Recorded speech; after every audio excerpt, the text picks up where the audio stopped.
afternoon, everybody. Remember the golden rule. Remember the golden rule. You sit when you're told to sit. Right? Let's bow our head for a word of prayer. Our gracious and loving Heavenly Father, we come before your holy presence in the name of our dear Lord Jesus Christ this afternoon. Thank you for being with us these past 2 days. Thank you for speaking to us this morning through your dear servant. Thank you for making your ways known to us, Lord. Now we are gathered before your presence one more time this afternoon. Lord Jesus, your dearly beloved children have come from all over this nation and also from afar off to hear what God will speak to this nation particularly, and thereby those who are from afar off can draw principles from there and thereby learn what they should do for themselves and for their nations. Now I ask you, Holy One of Israel, the Lord Jesus, who is meekful and lowly of heart, give us a humble heart right now to hear with all humility what is at stake before us and what you are calling us to do, that we may unite our hearts together in all humility and in contrition to implore your mercy and your favor. And we pray that hearing our prayer of contrition and seeing our broken heart, you may pour out the spirit of supplication and grace upon this great nation, that it will be flooded with your love and with your goodness, Lord. Lord, your word says, one shall put 1,000 to flight, and two shall put 10,000 to flight. There are more than two in this congregation, Lord. Certainly they can put many millions to flight. You will only do that when you see all hearts united together in oneness and in brokenness. So now we invite you, Lord Jesus, to come and speak to us and make your ways known to us. In the name of our blessed Lord Jesus we pray, amen. Please be seated.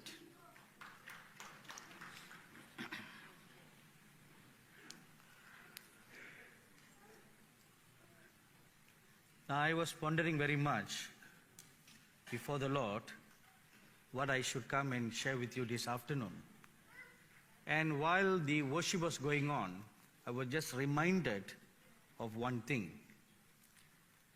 You know, we have gathered here for this conference at a very important period of history in Australia.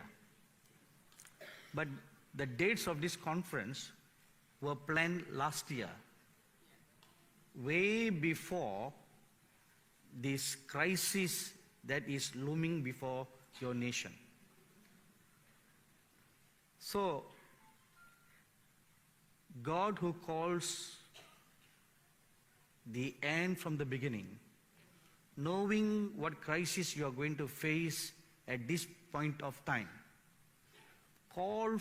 put in the hearts of the leaders of this conference the dates, the exact dates prior to which you are going to have or face a crisis, so that you can hear what options or choice God puts before you, like a way of escape. You know, throughout history in the Bible, whenever God speaks of judgment, or God warns of an impending judgment to come, He always gives you the reason why He's chastising or disciplining. Secondly, He also makes a way of escape. How you can escape from all this. So He puts all that before the people. The options are always there. You can avert the whole thing, or you can just do nothing about it and just be swept away by the tide. There are some judgments that you cannot do anything about it. It has been determined and it will certainly come to pass. There's nothing you can do about it except saving yourself. A good example of this is found in the case of Sodom and Gomorrah. You know, Abraham prayed so much, but the judgment that was determined upon Sodom and Gomorrah came to pass. The city could not be saved. However, because of the intercession of Abraham, and also because of the righteous lifestyle of Lot, only he and his family were saved. The rest of the city, twin cities, not just twin city, no, there were actually 2 + 5. So there were altogether 7 cities, of which Sodom and Gomorrah were the most famous, or kind of they were the fathers and the mothers for the rest of the 5 cities to fall into gross sin. So all 7 cities were destroyed by fire that came down from heaven. But Lot, his wife, and his 2 virgin daughters were safe. But then there are also cases where an entire judgment over a nation is totally averted. A very good example of this is Nineveh.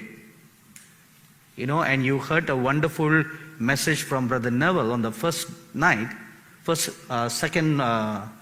day, second session, that because God had already prepared the nation through famines, through plagues, through a solar eclipse, they were scared to death. They were rather prepared through scaring. That is also the goodness of God. Scaring, you know. And so when Jonah came, these natural disasters had already prepared the way for the message of Jonah. He was the last person. When he blew the trumpet, the whole nation repented, and therefore the judgment that was to come upon Nineveh was totally averted. Jonah was Nineveh's last chance. If they had not paid heed to Jonah's message, Nineveh would have been totally destroyed, like how Sodom and Gomorrah was destroyed.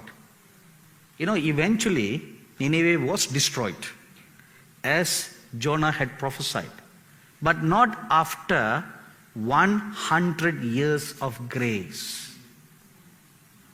In the same manner, God extends grace to some nations. One particular nation that is enjoying God's grace at this point of time is the United States of America. That is why God has given them a president, a man after God's own heart, Mr. Trump. You know, he may be rough in his speech, unmannered, uncultured, different ways of talking like how we talk. However,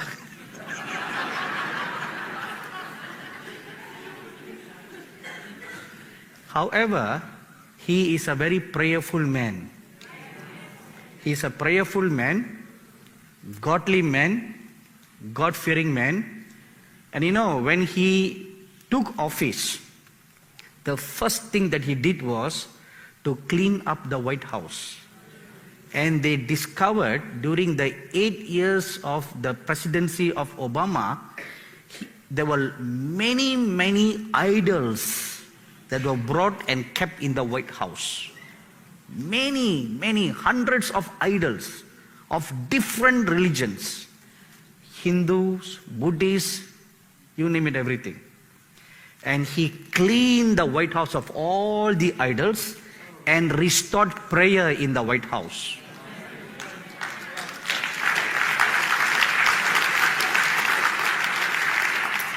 See, he is God's man. And God has given the nation 4 years of grace. 4 years during his presidency, 4 last years of grace to put their house in order. Now, this is the very message that I shared in the US last August at a conference at a place called Moravian Falls. 4 years of grace.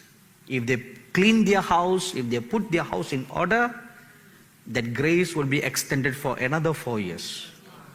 Because each American president can serve for 2 terms. So another 4 years. So 4 plus 4, 8 good years. More than the 7 years that was given to Egypt. If they don't put their house in order, then the 4 years or lesser, that the nation will go into captivity. Now, you have before your eyes US as an example. But even in this captivity, even in these good years, when we make wrong choices, God disciplines the nation. See, like for example, 2 years ago, I was leaving Los Angeles airport to go to Houston. And a mighty angel came and stood beside me when we were standing in the airport. And the angel identified himself as the angel of United States. And he had a huge sledgehammer in his hand. He was so gigantic in size. And he said, "We are going to strike this city with an earthquake." Strike means strike this region, in the Californian region, with an earthquake. And when he spoke that, I saw hundreds of angels lining up in a line all over the Californian region with sledgehammers ready at a given notice to bang on the ground. And when they did, there will be a massive earthquake all along California. 6 months later, Hollywood released a movie called San Andreas. The very place that I saw the angels were going to strike for a massive earthquake. And then he also told me that 3 other places have been predetermined, pre-selected for earthquakes to rock the nation. 3 places. And I don't know which are the 3 places. The only one place I know was California. And these will be massive earthquakes that will break the nation apart to pieces. Mean the whole continent of US will cease to exist. It will break apart in 3 pieces. And the Atlantic Ocean will all flow into the hinterland. So I was scared and trembling when I received this word. And all throughout the journey from Los Angeles to Houston, a journey of 3 hours by flight, I had no peace. I was so troubled by this prophecy. And I kept on praying and asking God, why, Lord? Why? And when I landed at Houston airport, as soon as I came out of the plane and set feet on the soil of Houston, the word of the Lord came unto me, this city will be attacked, will be destroyed by a massive flood. Now I was already saddened and sick by what I heard in Los Angeles. Now I'm hearing another worse thing. So I thought, honestly, I thought to myself, I must be a very bad luck person. Anywhere I go, I'm not bringing any good news. I'm only bringing bad news. Must be very bad luck, isn't it? No? It's good luck? Anyway, so in the meeting in Houston, I shared what God showed me about the great destruction that's going to come to Houston by a flood. And you know what happened last week. According to the word that was spoken, the entire city of Houston was flooded. And the news media is saying it will take years for Houston to be rebuilt again. It will take years, not months, years. Now, we have these warnings before us now. Now, Australia, East and the West. You know, there is a spiritual connection between United States and Australia. I don't know whether you know this or not, but there is a spiritual connection. What happens in the West has a counter effect on the eastern part of this world in Australia. You know, both are on two extremes. Australia is on the far east of the world, and US is on the far west of the world, from one end of the world to another end of the world. You know, one amazing thing, in our television network, we have launched 12 channels that cover the whole world in 8 different major languages. When we first started, it was just one channel that we beamed our programs into India. And then 3 years later, in 2008, we launched a second channel to Europe. So that all the people in Europe, not only the Indians living there, but also the Europeans will hear the word of the Lord. The following year, when I was praying, the Lord told me to launch 2 channels. He said, one in the US and one in Australia. Why connect the two together? He said, from one end of the earth to another end of the earth. Launch 2 channels at the same time. So, 2 years later, in 2010, we launched 2 channels, both in the English language, to these 2 continents, in Australia and in North America. And just as there is a large gay movement in the United States, likewise you have a large gay movement in Australia. There is a spiritual connection between the two. You know why? Because both these continents are gateway continents. One is the eastern gateway, another is the western gateway. Both are gateways. And when both are, something begins in 2, when it stretches out its hands to join, it covers the whole world, all the nations of the world. So this conference, we are gathered here for a very, very strategic period of time. All of you are like Esther, or this conference is like Esther. You know, among the many words in the book of Esther, the most prominent sentence that we all know too well is the sentence, "For such a time as this," complete it, "you have come into the kingdom. Likewise, for such a time as this conference is organized." And listen to the words of Esther. When Mordecai told her to do something about it, she feared for her life. She said, "I can do that." Or another way to say is like she couldn't be bothered for what is going to come upon the nation. I can do that.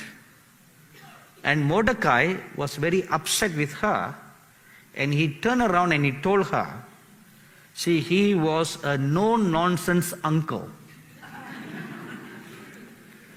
He never minced his words. Mordecai did not pamper his niece. She was like a daughter to him. When her parents died, he brought her up like one of his own daughter. But now, he stood like in the office of a prophet, and he rebuked her very sharply and sternly told her, "Okay, if you don't want to do anything about it, fine. But remember, when we all go down, you will also go down. When we all die, you will also die. Don't think you will escape just because you are the queen. Don't think that." So in the same manner, if the law is passed for a yes, all of you will fall. So please don't forget that. You know, most Christians have a very conceited view about themselves. They always think that we are better than everybody else, that we are beyond the touch by Satan, even by God.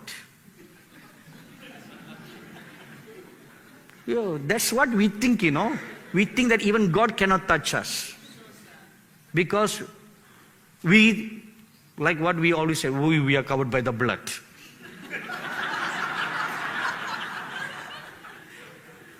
Nothing can touch us. Nothing but the blood of Jesus. You see? You sing that song. So, we have a deluded mindset that nothing can touch us. Not even God. No angels can touch us. You think like that. See, when the nation of Israel went into 70 years of captivity, righteous Daniel was in captivity.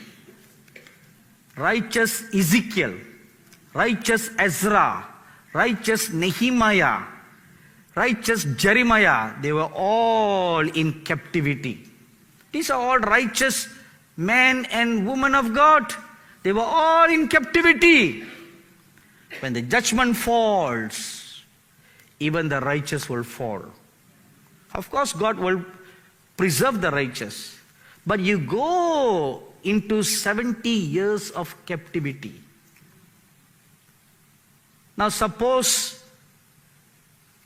the vote is yes. Let's look at the negative side first. Suppose the vote is yes, and then your parliament passes the law. Okay, same-sex marriage bill is passed. Not only same-sex marriage bill will be passed, do you know that even the educational system will be changed? That all your children, from small, they will be taught that there is not only a father and mother, but there is also a father and father, mother and mother.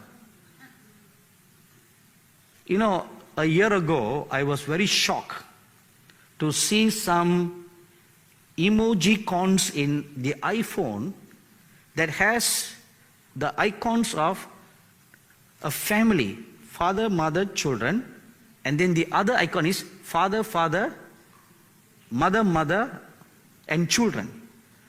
I took several looks at that to see, is my eyes playing tricks? And when I looked closely, they were promoting a gay alternate lifestyle. So now you can send an emoji cons to promote that. And in Europe, in one nation in Europe, it has become mandatory from January 1 of next year that all the school system will teach the children from grade 1 about this alternate lifestyle. Can you imagine your little 6 and 7-year-old goes to school and comes back, looks at you, Pastor Paul and Mrs. Paul, will look at you with a strange look and ask you, Father, why mother is mother and not father? Don't laugh. This will become a reality. Or you will look at Mrs. Paul and say, Mummy, why father is not mummy? Pastor Andy, your son will come back and ask you this question, right? So what will you answer your kids? They will be indoctrinated in their schools.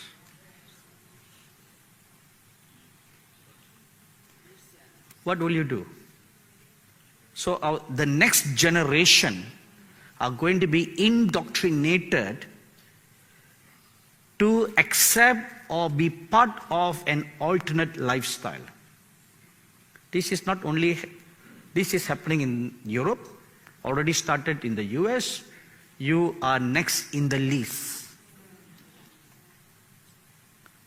Not only you, Taiwan has become the first nation in Asia to have passed the same-sex marriage bill. First nation in Asia, a conservative Asian nation. And China is next in line. Singapore is next in line. India is next in line.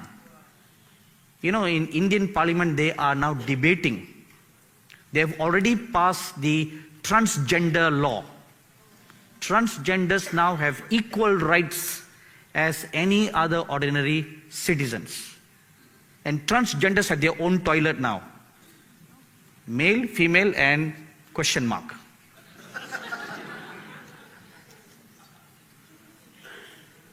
See, these are all becoming realities. Just as what the Lord Jesus had warned us. As it was in the days of Lot, so shall it be in the last days. So this is a sign that these are the last days. So what are we going to do? The scripture says, righteous Lot vexed his soul. He kept himself pure. That's all he did, kept himself pure, sat at the gate of the city and cried every day for the sins of the land. He was not like Noah who went and preached righteousness. He did not do that. He just took care of his own soul. That's all he did. So what are we going to do? The whole of yesterday afternoon, the committee has been deliberating what they will do. Now, before they come and share what they will do. So this morning, as I was waiting on the Lord gave me a few things to share with you so that you will know what is required out of you. This is called, or my message is entitled, The Urgency of the Warning. Noah, during his time, was warned of an impending judgment that was going to come upon the whole world. So he was warned. Now, why of all the people in the world was Noah chosen and he was warned? Why? Genesis chapter 6, verse 8 and 9 tells us why. Because of two reasons. One, he was perfect in all his generations, which tells us that when there was an intermingling of the spiritual seed and a human seed, his generations were unspotted. His entire generation, his lineage, there was no corruption. He was pure and clean. Number two, the scriptures tells us he walked with God. So he had a personal relationship with God that was very strong. That was healthy. It was not a relationship that he only did when he felt like doing. Pastor Jose made a statement earlier. He said, those of you who can go to our book table, pick up a form, and to be a prayer partner, you can pray whenever you feel like praying. That is not walking with God. Whenever you feel like praying. When you walk with God, you have a consistent walk. See, when there is a father or mother in a family, the children, when they look up to you, they don't look up to you as father and mother whenever they feel like calling you father and mother. Right? You are always a father, you are always a mother because you are always been a father and a mother. It's not like you switch off being a father one day and you tell your child, don't call me father today, call me uncle. Today I'm an uncle to you. Or today I'm an aunt to you. Then the following day, 2 days later, you switch on the button, said, now you can call me dad because I'm a father to you today. Do you do that? You don't. Similarly, when you walk with God, it is a consistent walk. The church must be a praying church. That is the purpose of the church. The Lord Jesus said, my house shall be called a house of prayer. A church should be a house of prayer, not just a social club where you come to have fellowship, exchange your business cards, and then talk about rugby. Yeah, Australians like rugby, don't you? See, I know. This little much about you. Talk about rugby, cricket. India is better than Australia.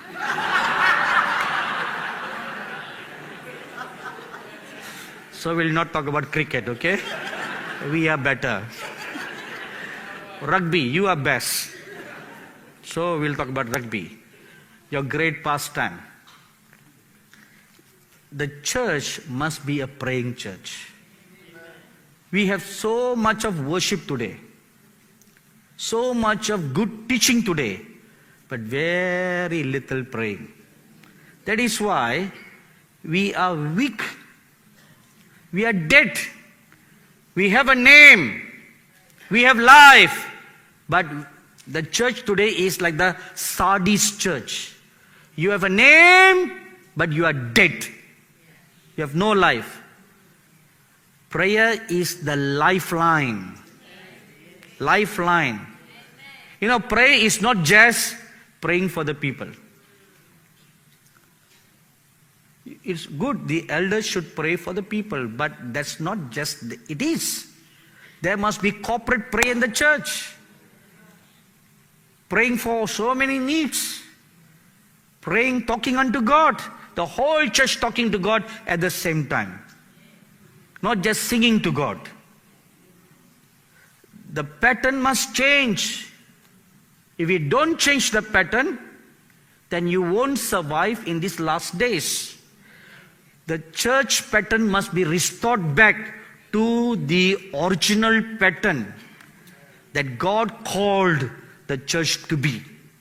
That is why when the Lord Jesus entered into Jerusalem, the first thing that he did was cleanse the temple. He got rid of everyone who just pretends to be a priest. Every person that the Lord Jesus whipped were priests. The Pharisees and the Sadducees, the Levites, they were the ones whom he chased out of the temple. Why? Instead of being priests, they were businessmen. They became managers. They became like corporate executives who run their church not like the house of God, but like a corporation. You have that today, don't you? See, look at what the church has become today. If the Lord Jesus walked into any church today, he will do the same thing. He will take a whip and start from the pulpit. Don't laugh. This is not a laughing matter. Do you think you are better than your pastor? He will start from the pulpit. And then he will go down the aisle and whip out everyone who has taken the name of the Lord in vain. Everyone who had made money out of the house of God. Everyone who has stolen God's money. The tithes and the offerings that come to the church does not belong to the pastor or doesn't belong to the church committee. It is God's money.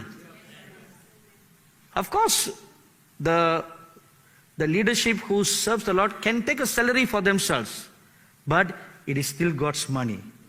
You don't touch the gold. That's God's. And he will whip out everyone. You have no right to take the money of God and invest it in stocks and bonds. You have no right to do that. The money should not stay in stocks and bonds. The money is supposed to go out to help the poor. Amen. That's what the house of God is for. You know, if you read Malachi chapter 3, it says, bring your tithes and offerings that there may be meat in my house. And the meat is to feed the poor, is to do the works of God, not for the money to lay eggs in the bank.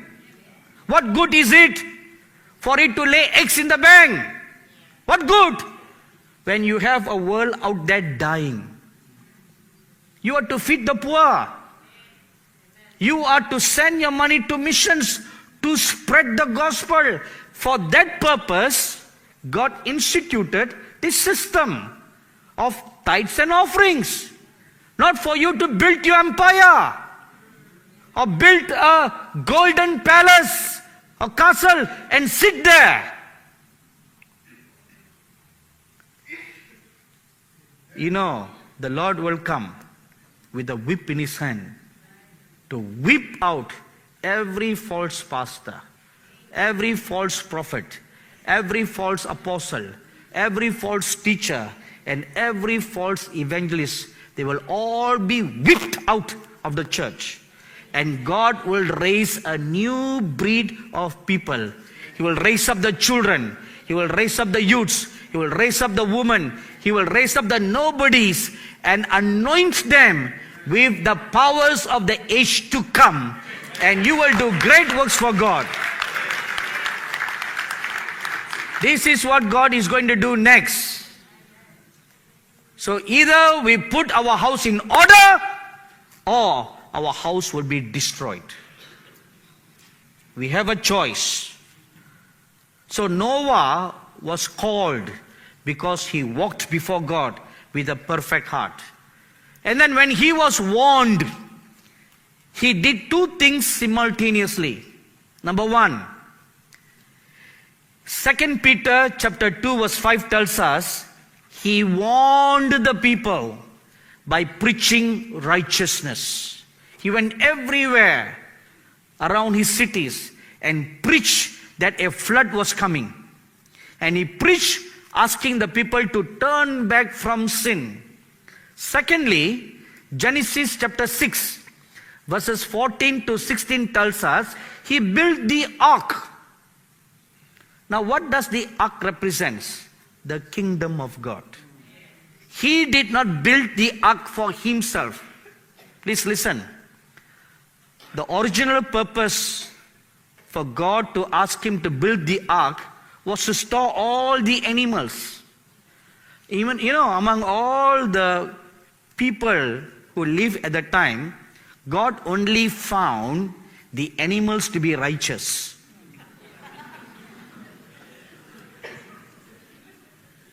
Only the animals were righteous and clean and pure in his sight. That is why all the animals were brought into the ark. No other people made it into the ark except Noah's family. Right, everybody? Yeah. So he built a big ark. So what does that tell us? Noah did not build his own kingdom. He built the kingdom of God. So this is another last days attitude that ministers of God should have. You don't just build your church. You must build the corporate kingdom of God. Anyone who is still going to be interested to build your own church will be washed away by the flood. To survive in these last days, only the kingdom of God cannot be washed away. See, when Nebuchadnezzar built a huge statue, the end part of the dream was he saw a mountain not made with hands come hurtling through space and hit the statue, and it broke to pieces. And that mountain grew to be an exceedingly great mountain and filled the whole earth. Every man-made structure, man-made system, see, it's a man, will all be destroyed in these last days. Only the kingdom of God will survive these end times. So if you are a minister of God, quit building your own kingdom. Quit having a very self-centered, conceited viewpoint. Don't have this attitude, my church, my service, my tithes, my offerings. That my must die. Why can't two churches together say, our church, our tithes? Why can't the tithes be separate, divided equally between the two? See, the day that you can come to that, that's the day you have died to the great I. And the kingdom of God has started in you. It's not my church member. No pastors own the church members. No pastor can claim, my sheep. I once had a debate with a pastor, very learned theologian with double doctorate degrees. I had none. So we were talking, and then I asked him, I said, Pastor, tell me one thing. Why? Because in the course of conversation, he kept on saying, my sheep, my sheep, my sheep. So I asked him, Pastor, how many hours a day do you spend praying for your sheep? Please don't laugh. This is not funny. This is not funny. This is not comical. So he kept quiet. So, okay, how many minutes a day? No answer. So then I went to my next question. Do you fast and pray for your sheep? No answer.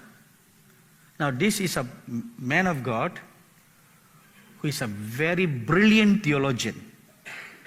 Brilliant theologian, knows the Bible like the back of the hand. When he preaches, he never opens the Bible, and he can quote every scripture from memory, from Genesis up to Revelation. I am always amazed when I hear him quoting all the scriptures. He didn't need to open the Bible. And he's got also a master's degree in counseling. He's got a string of titles. He's got a big church and a good reputation in a certain denomination. This is his background. And he's been a pastor for more than 20 years. So to my second question, he had no answer. So then I went to my third question. Have you ever suffered any harm or any infliction on your body on account of your sheep? Again, he was silent.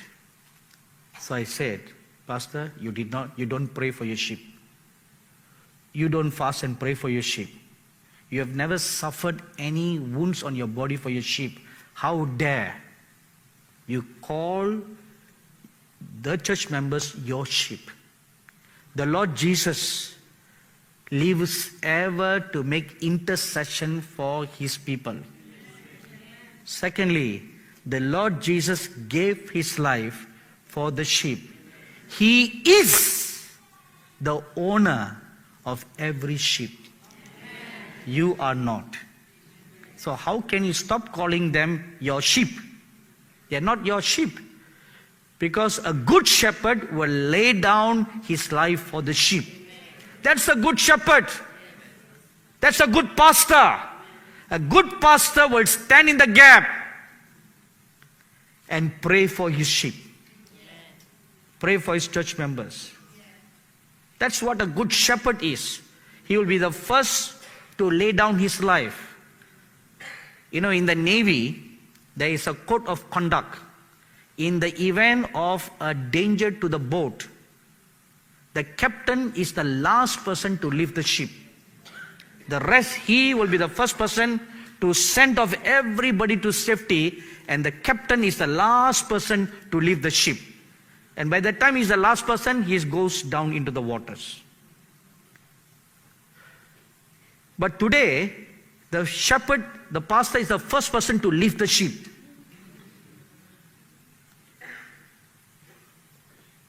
They don't just leave the ship, they carry suitcases of gold, silver, and dollars and cents. You know how sad and pathetic the condition of the church is today. So now you tell me, why shouldn't God punish you? Why shouldn't God send judgment? Now each time I stand before God, this is a question he asks me, why should I not send judgment? How to answer him? I was once interceding very much for the US to withhold the hand of God from judging US. And I brought many biblical examples before the Lord. So I said, Lord, based on what you did for Nineveh, why can't you stop doing what you intend to do towards the US? And the Lord looked at me and he asked me a question. He said, when Jonah preached in Nineveh, the king got out from his throne, put on sackcloth, sat in ashes, and repented. He looked straight at me and asked, can you promise me that Obama can do that? I rest my case. I couldn't answer that question. Would he? Would your Prime Minister do that? So, then why should God withhold his hand? Even the churches don't care. I keep on remembering what I saw in heaven when I stood before the council in heaven, before the elders, when I was praying for you, praying for Australia. And I saw the prophet Elijah. He was very furious, when he put forth his charges. He said, The churches are sleeping. He was very furious when he spoke that. When I saw the way he spoke, I could guess this was how he behaved in 1 Kings chapter 18 before King Ahab and before all Israel that were gathered together. And he put forth charges after charges. The churches are sleeping. The churches don't care. They are self-centered. They are just thinking about themselves. And when I look at the situation of the churches here, it is no better. It is no better.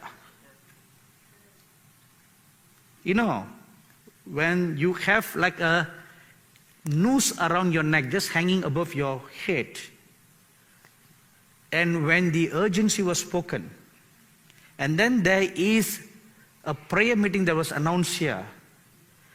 As soon as yesterday's afternoon session ended, what did many of you do? You ran all into a beeline to follow the speakers. You forgot that there was a prayer meeting here.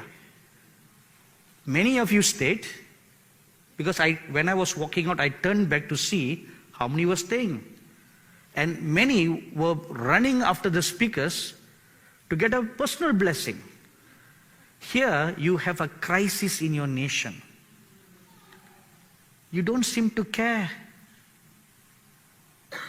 You know, all the 3 speakers, we will leave Sydney on the 10th.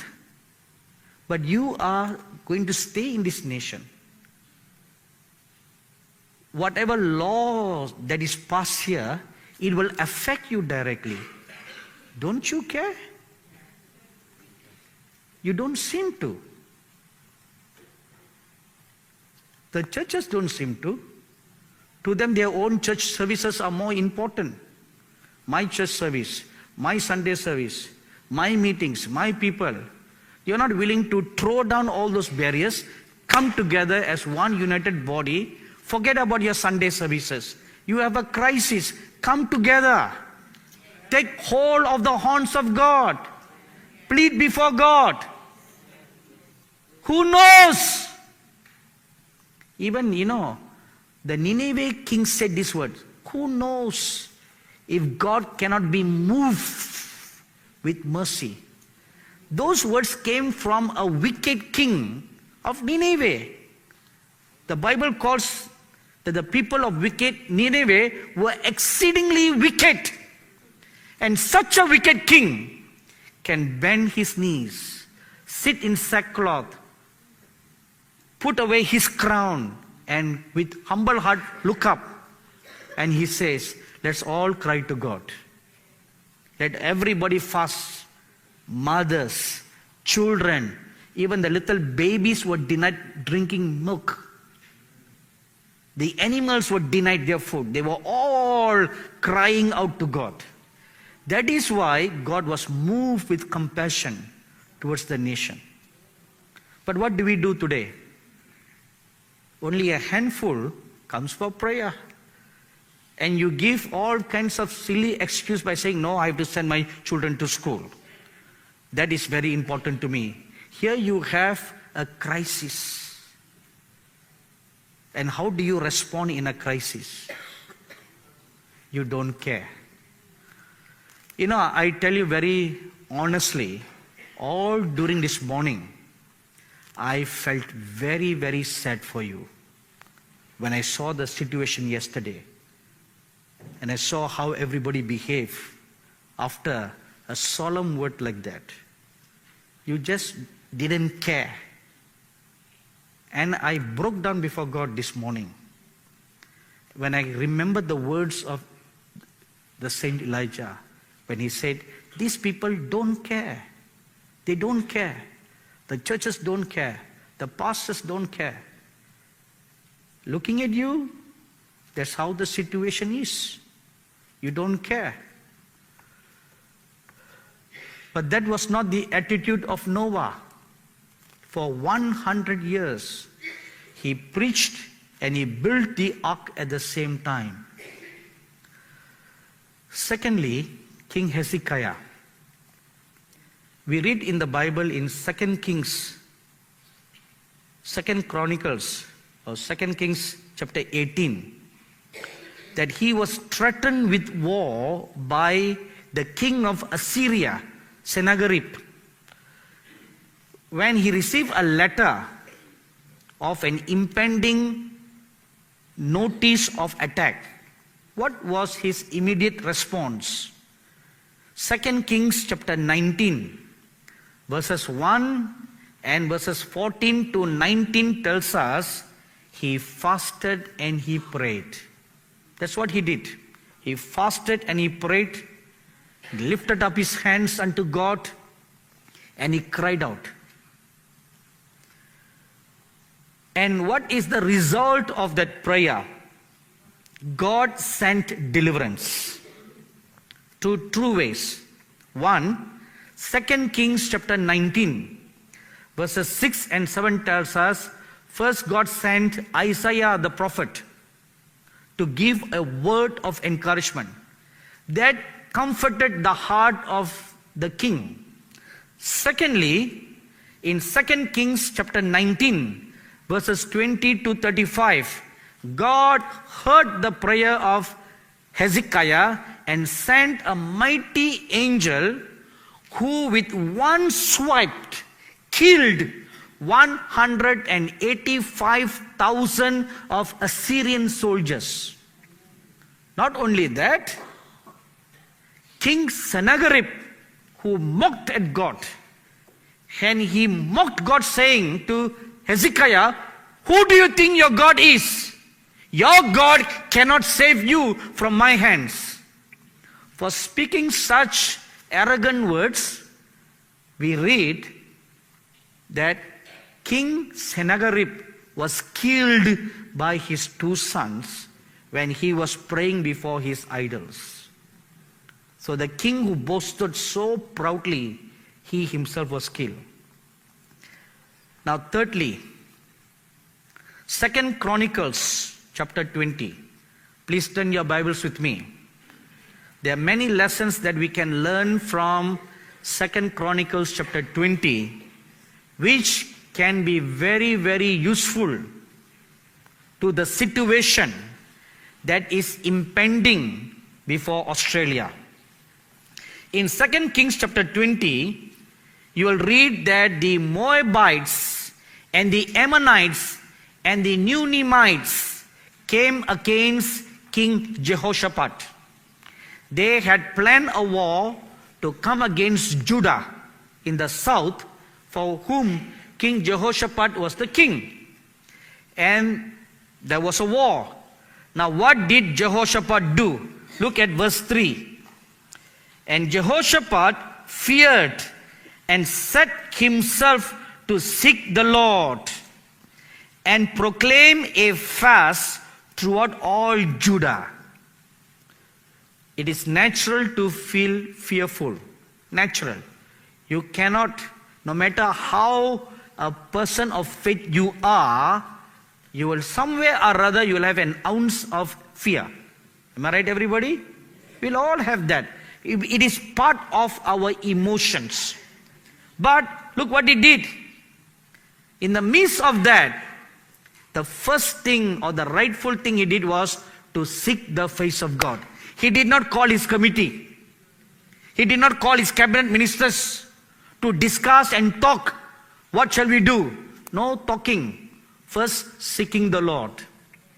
First praying and seeking. Then he felt in his heart, the whole nation, a corporate fast. Everyone should be called for a fast because the situation is very grave.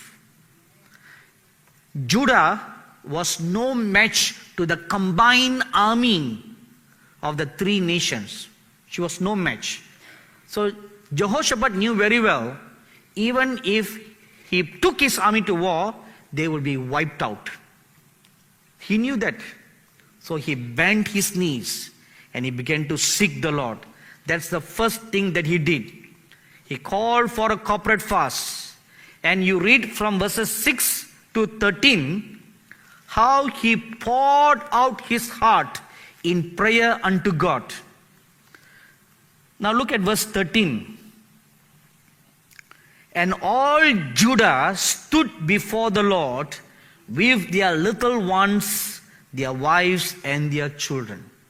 So everybody, all the children were pulled out from their schools. Schools were all closed. Even if there were schools, they didn't care. They pulled out their children. All the wives stopped cooking. They all gathered together in the square where their gatherings took place. They all fasted and they prayed. See, look at the first sentence in verse 13. All Judah stood before the Lord. All Judah, everyone. And the counsel of the Lord for you is, gather as many pastors and people as you can. You should gather, which means it is beyond this group. You should gather them, not just do it among yourselves. To do among yourselves, the counsel would not have come, gather. Am I right, everybody? The counsel, remember the counsel. Gather as many as you can.